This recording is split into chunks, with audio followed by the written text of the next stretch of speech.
back to another episode of Wuhan Weekly, a podcast that follows the trials and tribulations of 4 Scottish teachers in China. With me today are Ruth Taylor. Hello. Tony Ingalls. Hi. And Dean McKinnon-Thompson. Yo. So that's another week for us gone.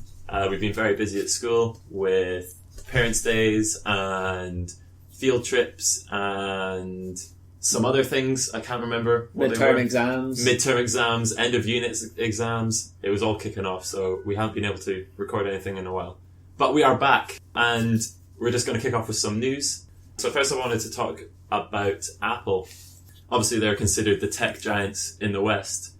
They have now been surpassed by the Chinese brand called, I cannot remember how to pronounce this, Huawei? Huawei. Is it H-U-A? Yeah. Like flower? Yeah. Huawei. And these guys make phones and I believe tablets as well. But now they sell more units than Apple products in China, which I thought was very interesting, especially with the release of their iPhone 6s and their iPhone SE. Another thing that's happened with Apple is that their iTunes services and iBooks have been cancelled in China to protect local firms. So you have quite a lot of local music streaming companies here. So you have Xiaomi, which is like Spotify, but it's free. And you have QQ Music, which is like an add-on of a social media, which is called QQ, but they also provide music streaming services. The government have shut that down as well to protect them. And finally, they have also lost a legal claim against a Chinese company called iPhone, and they sell leathered goods. They sell leathered wallets and purses, as well as leather bags. They look quite nice, actually, but they just have iPhone like printed on it. They filed a lawsuit in 2002, and it was seen to by the courts maybe last year, and the verdict is now out that there is no copyright infringement. So iPhone, Chinese iPhone company, can still make their bags and still make their leather goods. It's interesting because I think a lot of that happens often. I was just telling you earlier that I read about another Chinese company that basically copied the logo of Under Armour and makes the same kind of clothes as Under Armour, sports gear. And the logo is basically exactly the same, but they are just allowed to trade without any kind of restriction. But I thought, and this does not need to go in the podcast because I'm not entirely sure, and my law knowledge is dubious at best, especially now. But I thought when we learned about copyrighting your stuff and when we learned about logos and everything, you could have the same name as a company so long as there was likely to be no confusion between your two products. So if I make iPhone leather wallets and you make iPhone phones, there's no confusion between the two, so it might be okay. But then I think there's also another thing where it's you can't call something Coca-Cola because Coca-Cola is now so ubiquitous. Right, I think that's if it was a smaller company, if Lewis and I had a company and mine was called iPhone and it made handbags, and Lewis had a company and it made crisps or soda, we could have the same name if it was a small company because there would be no confusion between the bag and the soda. Right. I think that the problem in this case is that iPhone is just so, like you said, ubiquitous here. Yeah. Basically everyone has an iPhone, which is bizarre when you think about this recent news about Huawei becoming a lot bigger. When it's that gargantuan of an organization, I don't think you can have anything that would possibly cross them. Yeah, one thing I'd say about this news story is it just makes me even more cynical about the whole process here of trade and the economy and politics. Because it's blatantly obvious that in China, foreign companies have no real safeguard over their intellectual copyright at all. And China isn't a free and open economy, doesn't float its currency, and it protects its own companies to hell. So I'm not surprised. None of this surprises me. Just to play devil's advocate on that, though, I think that they're safeguarding their own economy, aren't they? And that's why they do it. And whether you think that from a global perspective is wrong or not is, that's your opinion. But maybe they're doing it for the right reasons for this country. Maybe it's the wrong reasons on a global perspective, though. I remember when Tesco, for example, I live in a very small town, and Tesco were trying to move in and make a big superstore. I remember when they were doing that, they were like, we need to protect our local, like it's on a very, very small scale in comparison to what we're talking about here, but it's like, we need to protect the local butcher because he's going to be run out of town and all that kind of stuff. So you can see it from one side that you need to look after local industry, but sometimes it is a little bit ridiculous. I think I think that's a great point. Like Yeah, the same thing happened in the west end of Glasgow with Tesco and like Roots and Fruits and sort of smaller grocers like that. They are put out of business by the big organisations. Maybe what we need is a sort of a happy medium between what China do and what countries in the West do. Yeah. Or we can just let consumers choose for themselves where they shop and what they buy. No, but and who that's they buy with. But consumers will choose Tesco because Tesco can advertise. Tesco is huge. There's more choice in Tesco. It's convenient. Yeah, it's convenient. It's cheaper. And that's a bad thing? Well, I think we can agree to disagree on this subject. But what I think that the overall thing from this is that China does basically the opposite, right, from what the UK does. But then- And you can think that either one of them is wrong, but perhaps maybe the best thing is for some kind but of like also you need to look in-between. at it like sensibly. iPhone wallets or whatever it is, like iPhone leather goods, are never going to be popular anywhere outside of China. Yeah. Realistically, and they're not going probably to be, pretty poor quality as well. like they're not going to be Yeah. a big thing anywhere else in the world.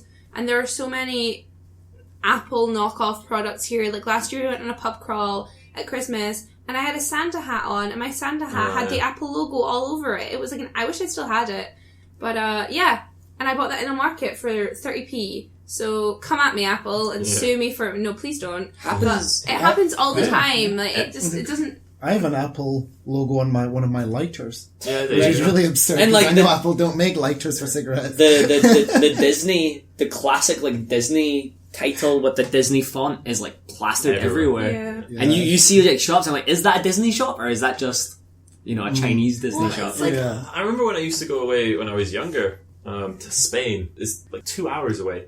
And I used to be able to buy fake Game Boys and all that kind of stuff. So, I mean, that's like 2 seconds away from the UK, and you can buy all this fake stuff. So, I know we bash China for it, but you can literally go anywhere and find these products. I think maybe China is a bit more ballsy about it. They don't really care. They're like, fuck it, we're gonna go for it. We're gonna make a shop that says New Balance on the top, but it sells no New Balance at all. Sells Nan Balance. Yeah, New Balance. Yeah. There was someone on the bus yesterday with me, and she had, or 2 days ago, and she had New Balance on, but instead of an N, they had a Z. Sweet. Oh, they're limited edition. Yeah. So what Ruth was saying about the laws, I remember learning about something it was like business law. You can have the exact same name as another company as long as you're not in direct competition with them. Right. So, for example, Samsung couldn't also be called iPhone because they're in direct competition. But if there's a butcher's called iPhone and it's spelt phone, but like their last name is some weird, I don't know, Italian? That sounds kind of Italian. Yeah. There you go. A weird Italian last name. And, they're set up like this butcher's called like iPhone. Like that would be okay. But I think the main reason why they can file lawsuits and all that kind of stuff is because they've actually trademarked the name. Right. Like that is part of their, as Dean was saying, that's part of their intellectual property. There's this band called Wilco, and their last album is called Star Wars. And then, obviously, fucking Star Wars is like a huge fucking franchise. Yeah. But there was deemed to be like no crossover. Because like Wilco are this like hipstery, sort of like middling famous band. Star Wars is this like global entity that like everyone knows. So no one is going to mix those You're up. not going to be sitting down in the pub one night talking about Star Wars and someone's getting confused like, I thought we were talking about Wilco the band, oh no! Well, it depends the kind of company you keep with, doesn't it? If you go down with Tony, Yeah. actually I was talking about Wilco. The thing I was going to say about Huawei though, like, it is interesting that they've become so big that they've surpassed Apple. And I think that, the question is it a sign that Chinese companies like Huawei are going to become bigger global franchises or bigger global moneymakers than Apple and Microsoft and whatnot? I was talking to somebody at part-time work the other day, and he'd got his phone out to show me some pictures, and he said something like, oh, I don't have an iPhone like you, I have a Chinese smartphone.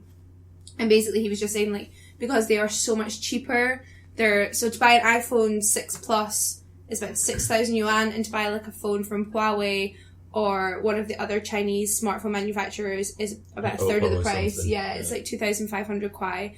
So it's a lot less money, and so that's probably why they're much bigger, because everybody in China has a smartphone. I see like old ladies on the metro with a smartphone. Kids have smartphones. Everyone has a smartphone because a lot of people don't have a computer, so they use their phone to watch TV. Right. They use their phone for everything. So they have these huge phones that they carry around with them, and so that'll be why. Smartphones have made life easier for people across the world. And, if people have easy access to smartphones by way of having smartphones that are extremely affordable, then people, they can have fun with them. You can use them to contact your family members. You won't get lost because you have like maps. So it makes a whole lot of sense. And it's I'm sure there are more affordable smartphones in the UK and in America and in the West, but they really don't seem to be that prominent when compared to, and maybe that's just because people can afford Apple phones more in the West. Well, we also have like phone contracts and stuff that make them more affordable and more accessible. But somebody else was telling me at my other part-time job that they'd been in Sri Lanka recently and there were advertisements for Chinese smartphones there.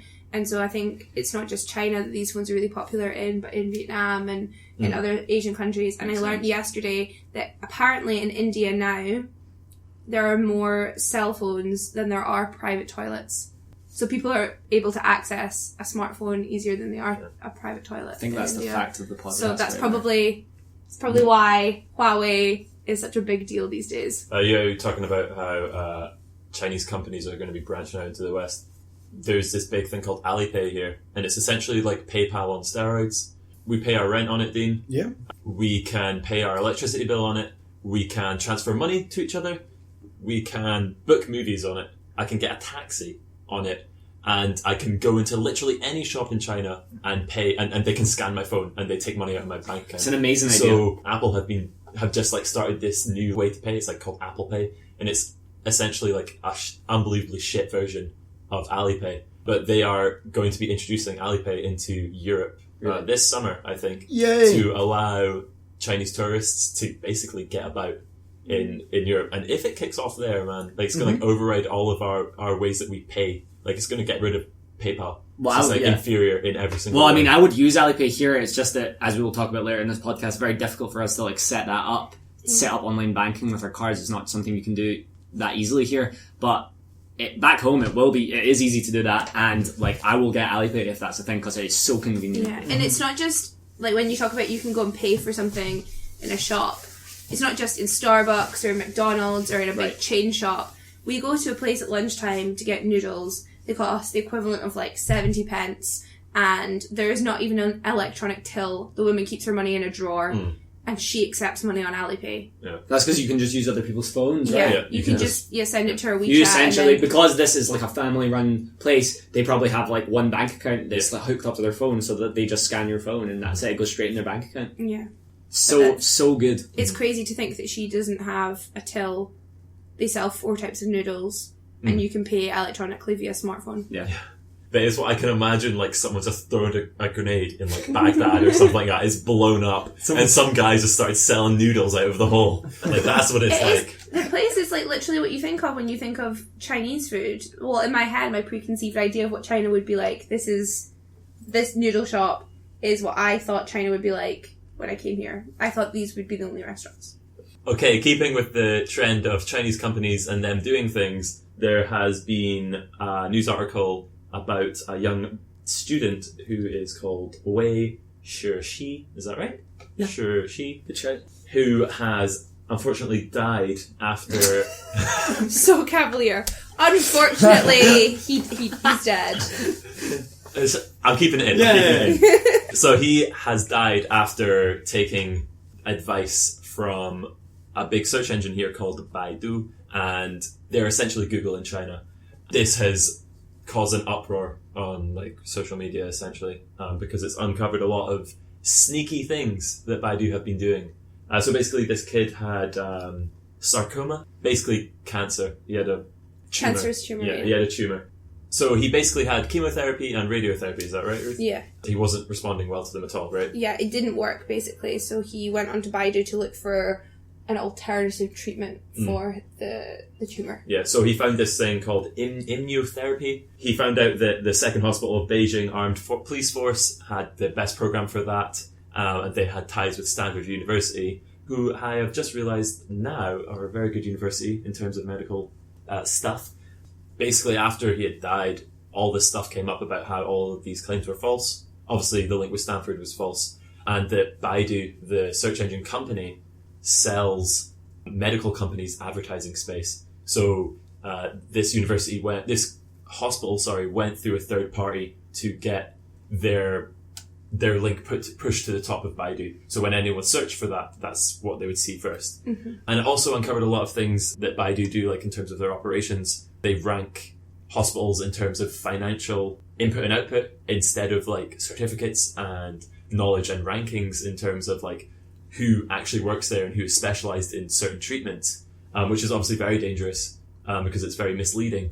And they have also uncovered another dodgy thing that they had done where they had sold disease-related forums to like sketchy hospitals, basically. So they're giving away all this like third-party information to hospitals which are going to be using it as legitimacy. It's crazy. So Beijing hospital that that's the guy's name, mm-hmm. he went to receive this treatment. They outsource their medical care through a third party, and that third party is an insurance company, and it's a private-run medical company. So they make money from sketchy surgeries and bad advertising. There are like 8,000 of these hospitals in China, apparently. They make up more than 70% of the whole national health market, which is really reassuring. These hospitals that Wei went to receive this treatment, they contributed 10 billion yuan, so that's 1.6 billion US dollars to Baidu's advertising revenue for 2014. Wow. Jesus. So it's a really big problem. Yeah. So if your whole medical system is being controlled by, well, not the whole system, but if a large proportion of it's being controlled by this insurance company, that's when you've got problems. Yeah. And basically in China, spreading rumours online is a criminal offence. It's illegal to spread rumours on the internet. And Baidu are basically doing this, but the Chinese government won't prosecute them because they need Baidu as their search engine. While this guy has, been fucked by the system, basically, don't Google or Baidu your symptoms to try and find some kind of like cure, because it's probably either going to make it worse or isn't going to work at all and you're going to die this dude. Now, obviously, if it's your last resort and you've got nothing else, I can understand the desperation. Right, that's what I was going to say. I was going to say, in China, obviously, getting healthcare is not the same as it is for us at home, and I obviously can understand why if someone is not can't afford to pay for a certain treatment or can't, find that treatment because he hasn't got access to the right doctors, or like there's not a GP surgeries here, like you can't go see your local doctor, not really, then I can understand why someone might be driven to that, but obviously it can turn out really badly, as it has done in this situation. I just think it's very interesting as well because Google, 2011, the article said they forfeited $500 million, but they got sued for $500 million because they were essentially doing the exact same thing. Right. They were letting third-party people promote pharmaceutical drugs as top results, and this basically controlled the importation of prescribed and non-prescribed drugs into the country. I think it's, you always hear about stories like in other countries like, oh, that would never happen here, that would never happen here in America, that would never happen here in the UK, but it could have very easily happened in the West if Google basically wasn't told off. So this week on the podcast, we're going to talk a little in depth about what it's actually like to be a foreigner. And this is unbelievably prescient at the moment because there is a story doing the rounds. It's not a story, it's an actual thing that is being put out by the Chinese government to do with foreigners and their possibly negative effects on Chinese people and the Chinese government. There was a cartoon and it was brought out by the Chinese government. Basically, it features two people. One of them is this foreigner who, I feel like when we say foreigner in this podcast, it sounds unbelievably UKIP, but really what it just means is like non-Chinese person. One of them foreigners. So a foreign guy, he's white, he has red hair and glasses, he's just like your stereotypical... He's got a shit name like Dave or something. Yeah, I think he's called Richard or something. Yeah, he is, he's called Richard, and she's called like Xiao Shi, like Little Shi or something. Yeah. No, it's not Shi because that's the name of the Chinese president. It's like... Little West. Yeah, it's something else. It's like Xiao something, like Little Lady or something like that. Oh, so innocent. So innocent, yeah. So they're at a dinner party and then they meet and they start dating, these two cartoon characters. And the whole point of the cartoon is that Richard is dating the Chinese lady because he wants civil service, top secret documents. And she falls in love with him and then she she gives them to him, and then she gets arrested. That's the end of the comic. Is that she goes to jail. Yeah, it's like this fable whereby it's trying to ward off, female government employees. Crucially here, female government employees. There's no mention in these cartoons of like a Chinese man trying to get with a foreigner woman. It's trying to ward off Chinese government employees from dating and eventually being in a relationship with foreign guys because they might be probably American spies looking for government secrets. I mean, it's absurd, but the Chinese government really loves to do this kind of thing. I feel like we were on the subway in Changsha or maybe Nanjing, and on the subway they have TVs, and on the TVs it tells you about, what train's coming next. But also they have they'll show the football or maybe some YouTube video show or they something. They always have You've Been Framed. Yeah. Right, exactly. They've actually started showing puppy videos, which I enjoy. Well, anyway, this one time they showed this bizarre cartoon, and we were dark. We were just so, and it's always in animated form. But basically, the cartoon was like, you better watch out. If you are involved in corruption against the government, you may be disappeared, and your children will be like, "Where's my daddy?" The start of the cartoon was this little girl, and her dad was buying her loads of stuff, and she was really happy. And then one day her dad got taken away, and it was super dark. It was just as you were waiting for the metro, really odd. But I think why we're bringing this up now is basically because this view of foreigners, I wouldn't necessarily say is the commonplace attitude towards non-Chinese people in China. The first time I saw this cartoon was on WeChat, which is Chinese WhatsApp, but you can share moments, kind of like Facebook as well. Tumblr, isn't it? And I saw it, and I didn't think it was real, but there were a lot of Chinese people who were commenting on it, being like, "This is funny. This is ridiculous. Why is this a thing?" So. Okay, so now we'll just dive straight into the topic. We have talked a little bit about this in our other podcasts. We talked about how we have certain privileges, and we can sometimes do bend the rules slightly. But we haven't really talked about our day-to-day lives. So what is it like working in China and living in China? Well, I mean, being a foreigner in China in terms of your job is super easy compared to back home, right? It is a serious job, which is rewarded with serious pay. There's a lot of work that that we all do outside of teaching though, which take up a lot of time. I seem to spend my life marking. And I know it must be the same for you guys. So whilst teaching time might be limited each day, there's so much outside of it. So the work-life balance, however, is rather nice for us. I would say that although the work-life balance is very good, working in a country or working in a job where you're not a native speaker is really, really difficult and tiring. So I teach 4 classes every morning, and by midday I'm always mentally very tired. I teach grade 1 and grade 2. Their first language is in English. Everything I have to explain 3 or 4 times, I have to explain in a very big way. It's not always easy. Today I taught my students how to tell the time using a clock. Before I had to do that, the previous lesson I had to teach them what an hour was, what a minute was, how to tell the time on a digital clock, and then today I had to teach them that the big hand means minutes and the small hand means hours. And I'm sure most of them knew how to tell the time, but you can't assume that 50 kids know how to tell the time at the age of 7 or 8. And all of that was really, really tiring. It's exhausting. You have to keep thinking, think ahead. It's not always as straightforward as an office job that I had before I came out here. And when you work in an office, you can switch off and kind of go somewhere else in your brain for 10 minutes while you're typing. But in class, you have to be there and very in the moment and watching all of the naughty kids to make sure that they're not punching each other. That's one of the things I think that is most misunderstood about teaching English as a foreign language anywhere, regardless of whether it's China or in Africa or in Latin America, wherever. It's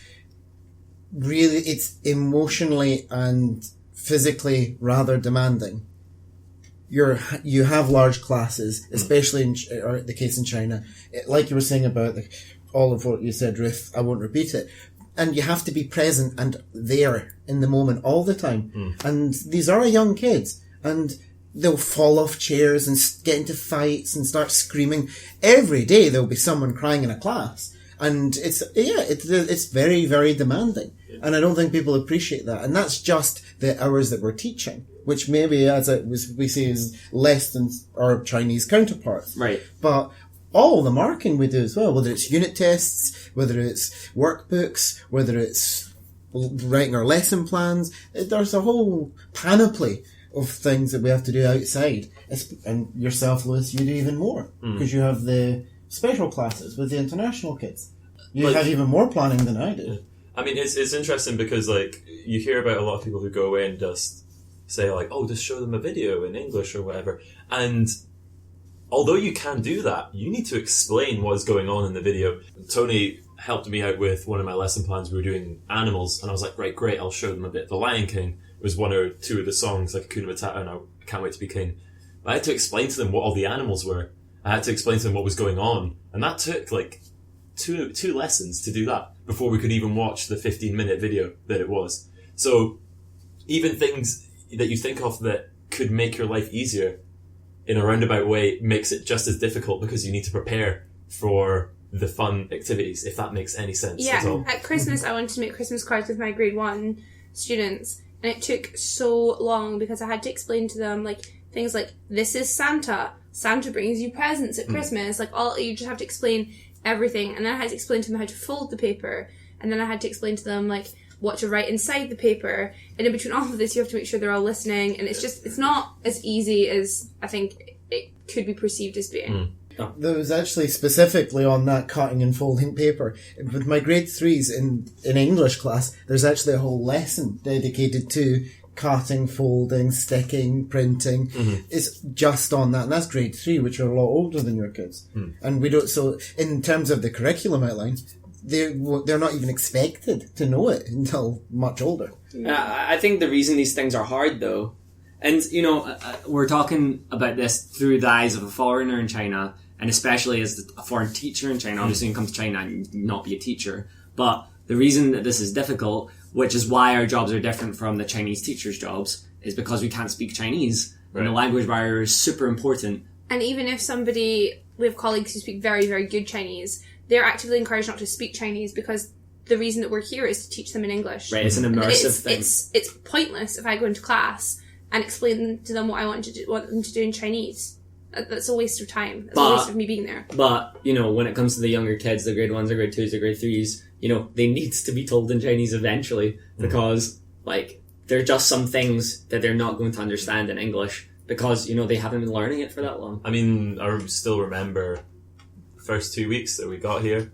The kids didn't know anything. Not in terms of that they didn't know any English, like some of them knew quite a lot of English. They didn't know how to, like, school, essentially. Yeah. They didn't know when they were supposed to shut up. They didn't know when they were supposed to talk. They didn't know when they were supposed to stand up. They didn't know when to sit. They didn't even know how to line up. Do you remember the first week? I spent a whole week teaching them how to line up.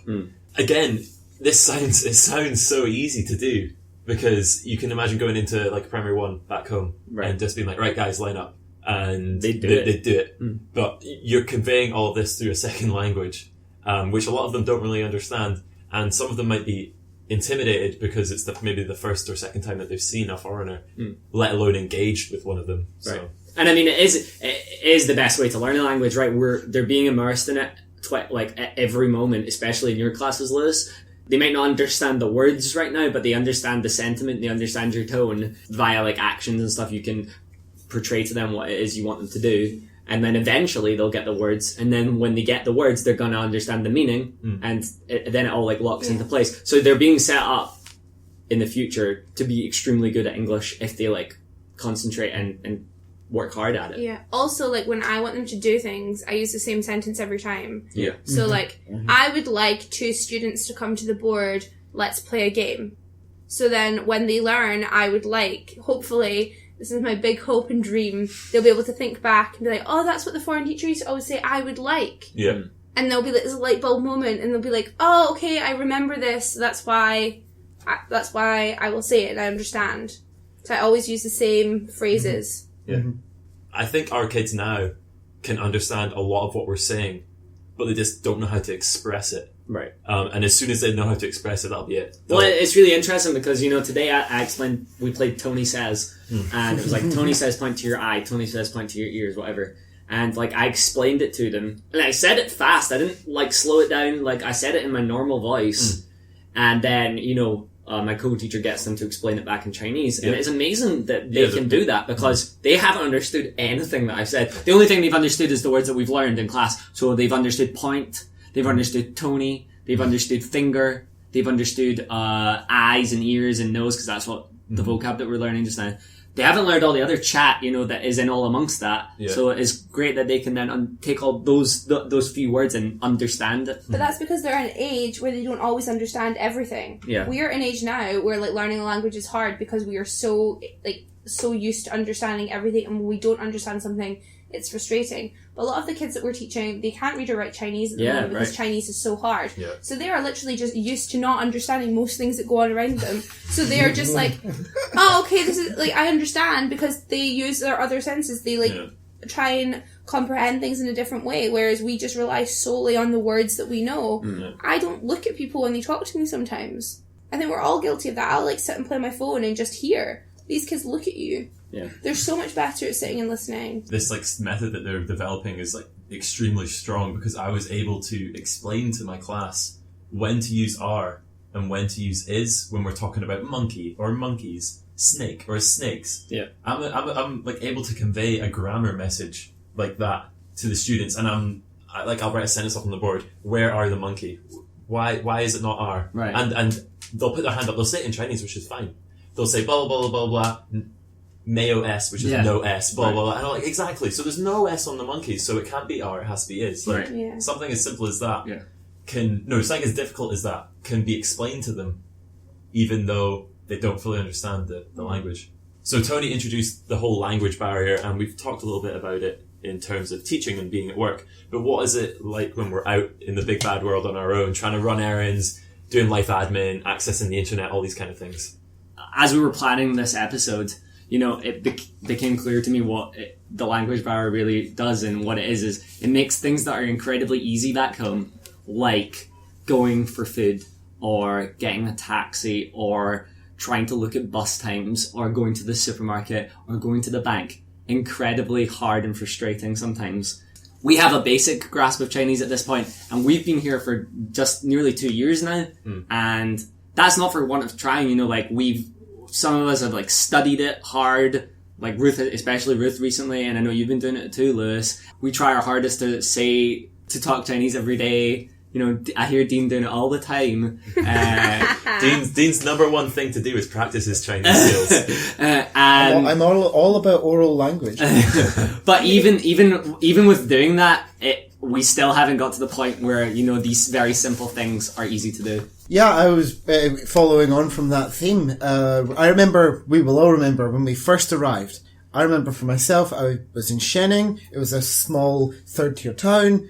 I didn't have any foreigners to talk to at all. And there were only about 3 Chinese teachers in the school that could speak any English. Yeah. And I had absolutely no Chinese. So how do I read the label in the supermarket shelves to find out if that's milk or if it's cream or whatever? And how many cases have happened to me where I bought cream instead of milk or yogurt instead of milk? It's a nightmare. And it's little tiny things you would never think of becomes exponentially more challenging. I can just imagine Dean in the supermarket going down all these bottles of clear liquid. One of them says water on them, the other one says rat poison. And he's just like, which one is it? It's like Simpsons episode with Mr. Burns, where he loses his company and he's trying to help Smithers do the shopping. He's like, ketchup? Catsup? Ketchup? It felt like that. It felt as helpless as Mr. Burns from The Simpsons. And I mean, there are countless examples of this. Like I mentioned earlier when we were talking about Alipay, Alipay makes things so easy and convenient, right? But here's the problem. To get Alipay, you have to link your Chinese bank card up so that it can be used online. And back home, when you get a bank account and you get a bank card, all you need to do is like go on the website and like sign up for it, basically, right? Put in your details. Maybe you have to go to the bank or whatever and have a chat with the person, like get them to do it, give you a code or something. Here, like, it's not like an automatic thing, they make it very hard for normal Chinese people to have online banking because, it makes things like, buying plane tickets and stuff like that really easy, I think. But like, when you can't speak the language, it makes it even harder. So Ruth and I tried to get a Chinese person to come and help us do this. Couldn't do it. We tried to go to the bank ourselves. The bank had closed down. Like, we didn't know that it closed down. It's just like, it's crazy. And we would know because if we could speak Chinese, but because we don't, we can't. And then because we can't link our bank cards up to the online thing, then we can't get Alipay. And so, like, it's like one end of the spectrum could be, like, so easy, like, paying for things, booking taxis, going to the cinema, but we're prevented from doing all that, which means it's, like, at the other end of the spectrum, it's just really hard to do things. And I won't go to the bank near us anymore because I fell out with the woman. That happens quite a lot, though. You fall out with people and you're like, oh no, I can't go back there because now. I wanted to change money. I wanted to change money into US dollars so I could go to the Western Union. And I went and I spoke to her and I was like, okay, I want this. And it was all fine. She was like, wait. And then this other random dude who worked in the bank came over and spoke to me in English and was like, okay, we can do it. And I was like, okay, that's fine. And I waited for 45 minutes and then she came out from the back room laughing and was like, we don't have enough money. Not cool. I remember Simon came down. Simon's Chinese is very, very good. And he came down and Ruth was visibly upset. And Simon just, like, ripped this girl a new arsehole in Chinese. And I was just, like, bowing down to him because his Chinese was so good. Yeah, he was like we can't even vent our frustration when right, things exactly. like this happen. The problem that I had was nothing to do with the language barrier. It was to do with her being incompetent. Like, if she'd said to me, like, we don't have any money, it would be fine. But, like, and because I couldn't then yell at her the way that Simon could, the way that I wanted to, I was extremely... I think customer service in China is a novice industry still. And it is, in terms of my life here, the biggest bugbear I ever face on a daily basis. They just don't have any customer service skills whatsoever. Well, customer service is bad, I will give you that. Also, we can't speak Chinese. Yeah. If they don't understand us, it's not their fucking fault, it's our fault. Even in situations where it's not to do with a language barrier, they just don't have any grasp of customer service. I would disagree with that, Dean. Like, I think the way that we feel that we should be served as a customer is very different. I was out at a Muslim barbecue place. I was just sitting there patiently waiting for my things. I wasn't really making too much of a noise. There was a bunch of lads behind me in the table, and they were all wasted. They were all on baijiu. And this guy was shouting at, like, the top of his lungs, Fu Yuan, and that's, like, waiter. And he was just shouting it, and the waiter would just come running from wherever she was to go and help her. But, like, I would never do that, because it makes me feel horrible when I do things like that. Yeah. So I think, like, we can get access to these things, but it's just, it would take me out of my comfort zone to do that. We're too British to do things like that. Right. I can never be like, waiter in a restaurant. Yeah. Like, he was clicking his fingers and he's like, waiter, come here, come here. It's like when, I think Chinese tourists have this, sorry, we're talking perceptions of Chinese people, but Chinese tourists have this, there's a common perception of Chinese tourists going over to the UK, clicking their fingers at the waiting staff and being really rude. But in actual fact, that's just the way it is in China, and, like, a lot of people probably just don't know any different. I didn't realise that was the norm here. And people probably don't realise that it's the norm to just wait patiently and silently smile and apologise when you want something in a restaurant in the UK. I'm so sorry that I'm asking you to do your job. I mean, I've worked in the service industry at home, and, like, I've served Chinese people and they haven't clicked their fingers at me. The only people that click their fingers at you at home in the UK are arseholes. One other thing that is very difficult for us, again, since we can't speak the language, is accessing information and accessing local events that happen. We talk about WeChat quite a lot, and there's this thing on WeChat where you can follow companies, and you can follow, like, local companies in Wuhan and find out about things that are happening. So, like, art events, music events. They have a big music event here called Strawberry Festival. They have the Hubei Museum, and that has rotating events, exhibitions, all the time. So there's a lot to actually do in Wuhan, but the way that we can access this information is through a Chinese application where it's all in Chinese. So it makes our life very difficult trying to find out what is actually going on unless someone directly tells us, oh, this is happening, you should go here, or maybe you should have a look at this place. And even if we do know that, like, for example, I've been given some tickets from one of my students to go to the Wuhan Garden Expo. Now, that's great, fantastic. I've got 4 tickets for that, but I don't know where the Wuhan Garden Expo is. If I Google it, Google's not going to know where the Wuhan Expo Garden is. I don't know how to get there. Like, I know how to get there if I knew where it was. I don't know where it is. Right. So, like, I've got like all the what tools. Even is it? Yeah, I don't know.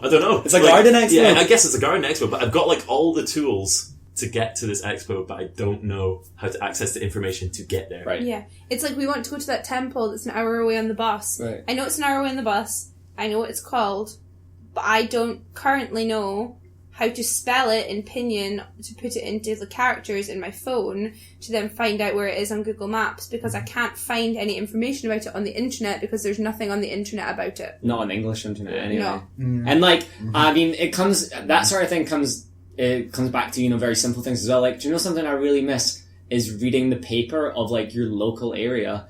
And like, I can read the Guardian and, the BBC until, my eyes get sore, but I don't know anything that's happening in Wuhan because I can't read Chinese. I can't read the China Daily because the China Daily won't tell me anything about Wuhan. That's the only thing that's in English. I want to read like the Wuhan Times or whatever, Exactly it just occurred to me on that exact subject. That's one thing that last year in Shenning our school did do for us. They provided us with an English language copy of the local paper. Chanjiang Weekly.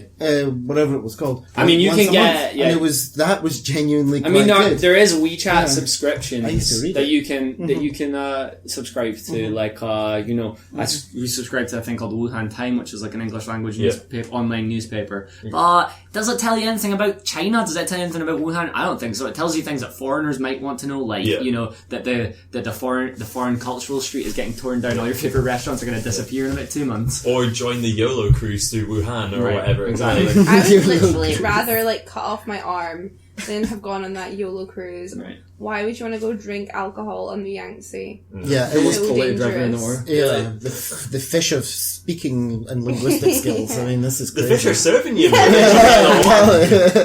I think the thing to say though is that obviously we're talking about this as foreigners in China, but I think this probably could apply to basically anywhere in the world where you're not going to speak English. The native language. Right, exactly. Yeah, I honestly think that living in China as somebody who is not able to speak any Chinese and who is obviously just too lazy to learn enough Chinese to go to the bank, it's prepared me pretty well for living anywhere. It's so easy to talk about the difficulties here because there are many. Yeah. But I love life here and it's actually very easy to live here. Yeah. And you might disagree, but I mean, I find the job unbelievably simple and easy. Like, I get up in the morning and I'm like, oh, I don't want to go to work. But if I was doing my dream job, I would get up in the morning and be like, oh, I don't want to go to work. Who wakes up at 7 o'clock saying, oh man, I can't wait to get into that cubicle at work and just get some Excel done. Like, no one wants to get up and can't go wait work, to get right? in front of 50 screaming, sweaty Chinese children and, who are still wearing teach them coats. about meals or something stupid like that. I don't look forward to it on a day-to-day basis, but when I sit back and think about it, despite all the difficulties here, it is actually kind of easy. I mean, I hope anybody listening to this would take it as implicit that because we've lived here for 2 years, we thoroughly enjoy it and wouldn't be anywhere else. Why would we record a podcast about it if it wasn't enjoyable in some way? Another thought that occurs to my shallow mind that's a big reason why after 2 years still here is the standard of living and quality of life. It is very easy to be able to afford shopping sprees that you want. Mm-hmm. I mean, I do. Every time I get paid once a month, I make a point of going to Han Street and buying clothes, buying shoes. I know that sounds shallow, but it's such a shopping therapy, retail therapy. It's so affordable for us here.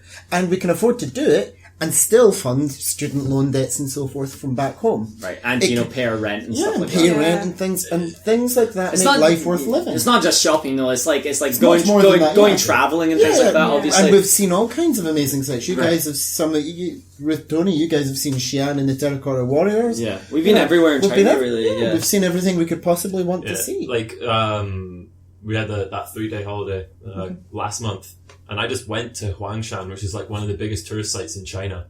Because I had the money, I could just go. Like, it didn't bother me. I didn't need to be like, oh, well, I'll need to, make sure I don't buy this or don't buy... Like, I just went. Like, I didn't even think about it. Yeah. And, not being like, oh, I'm Mr. Big Bucks or whatever. Like, the amount of money that you get here versus the living costs, one clearly outweighs the other. Right. And that means that you can go to Huangshan. You can't go to Xi'an. You I can't mean, go to Shanghai. if you listen to the podcast, you'll know the four of us together went to Vietnam in the February holiday. Yeah. Like, we didn't have to sort of like scrimp and save to like get there. Like, that was like a thing that we just sort of were like, let's go to Vietnam. Okay, then let's all go. And we did the flights and we went. Almost expected that we'd be. It was just natural. Right. That's what we do. Right. Yeah. We'll have a holiday Because this job is extremely Yeah. generous to us because we are foreigners, you know. It's generous to us from a salary perspective and it's generous to us from a holidays perspective. I was talking to our friend Simon recently about this and he said something that I think is really true and I'm going to repeat it here as if it's my own. Sweet. We will never have a job like this ever again. No.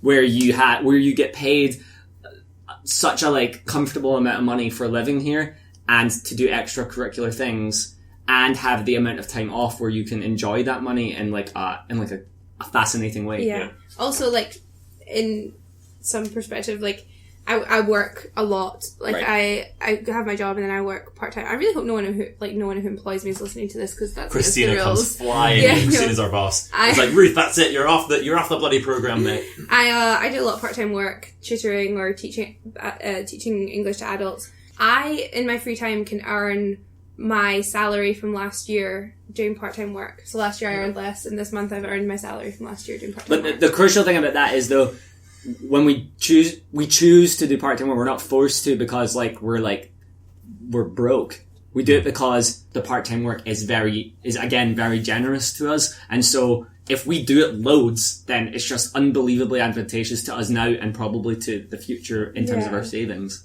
What we're trying to say is there's like kind of two ways that you can tackle working in China. You can come out here, do your job, get paid a really good salary for what you're doing, and spend that money traveling around.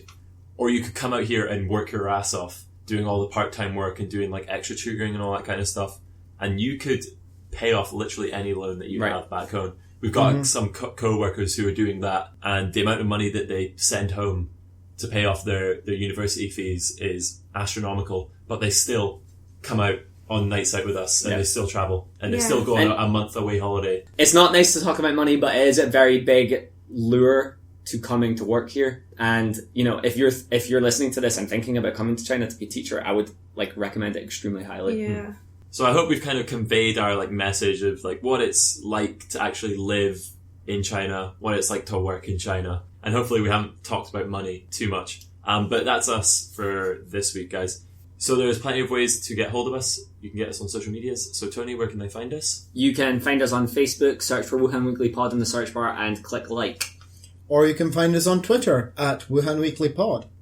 You can find us on Instagram at the same account. My VPN is no longer down, so I will post some photos later. And you can also send us an email at wuhanweeklypod@gmail.com. Please send us a question because that would be really helpful and it would help us to know what it is you want to hear from us as we come to the end of our 4th term in China. Mm-hmm. And also, if you would like to, you could leave us a review on iTunes, preferably 5 stars. Okay, that'll do it, guys. Cheers.